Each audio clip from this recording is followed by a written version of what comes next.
गांव के ऊपर एक पहाड़ी पर एक हवेली थी, कभी बहुत शानदार, अब खंडहर सी। उसकी टूटी दीवारों पर लताएं ऐसी चिपकी थीं जैसे किसी कंकाल की उंगलियां। खिड़कियां जो कभी रोशन थीं, अब खाली अंधेरी आंखें सी लगती थीं। गांव वाले कहानियां सुनाते थे, परछाइयों की बातें, रात में अजीब आवाजें। कोई भी हवेली के पास जाने की हिम्मत नहीं करता था। वो श्रापित है, ऐसा लोग कहते थे। रवि, एक जवान पत्रकार ने ये कहानियां सुनी। उसे शक था, उसे भूतों पर विश्वास नहीं था। वो इन कहानियों के पीछे का सच जानना चाहता था। उसने हवेली में एक रात बिताने का फैसला किया, अकेले, बस अपने कैमरा और टॉर्च के साथ। वो खुद देखना चाहता था कि क्या ये कहानियां सच थीं। रात हो गई, चांद बादलों के पीछे छिप गया। हवा जोर से चल रही थी, जैसे कोई उदास आत्मा रो रही हो। रवि पहाड़ी पर चढ़ गया। वो जंग लगे गेट पर पहुंचा। गेट चरमराते हुए खुला, जैसे उसे चेतावनी दे रहा हो। वो अंदर गया। हवा ठंडी हो गई, उसकी रीढ़ में सिहरन दौड़ गई। उसने हवेली को देखा। हर कमरा अंधेरे और धूल में डूबा हुआ था।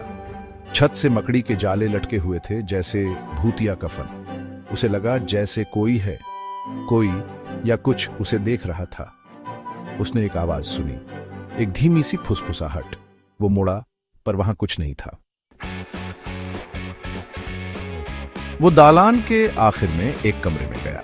दीवार पर एक बड़ा सजा हुआ शीशा लगा था। उसकी सतह धुंधली थी, पर वो अपना अक्स देख सकता था। वो करीब गया। उसका अक्स बिल्कुल स्थिर था। अचानक उसका अक्स हिला। वो मुस्कुराया, एक धीमी खतरनाक मुस्कुराहट। उसने शीशे से बाहर हाथ बढ़ाया। उसका हाथ पारदर्शी और कंकाल जैसा था। रवि पीछे हट गया। उसका कैमरा गिर गया। उसने पलकें झपकी। उसका अक्स फिर से सामान्य था। क्या ये उसका वहम था, या ये शीशा किसी भयानक चीज का दरवाजा था? रवि डर गया। वो भागा। उसे वहां से निकलना था, पर हवेली ने उसे जैसे बंदी बना लिया हो। दरवाजे बंद हो गए, उसका रास्ता रोकते हुए। उसने अपने पीछे हंसी की आवाज सुनी, ठंडी, खतरनाक हंसी। वो मदद के लिए चिल्लाया, पर उसकी आवाज अंधेरे में खो गई। 2 दिन बाद गांव वालों को रवि का कैमरा मिला। वो हवेली की सीढ़ियों पर टूटा हुआ पड़ा था। आखिरी फोटो रवि की थी। उसका चेहरा डर से भरा हुआ। शीशे में उसका अक्स एक भयानक मजाक सा लग रहा था। रवि फिर कभी नहीं दिखा। हवेली वैसे ही रही, खामोश और खतरनाक। और चांदनी रातों में गांव वाले कसम खाते थे कि उन्हें अब भी हंसी की गूंज सुनाई देती है।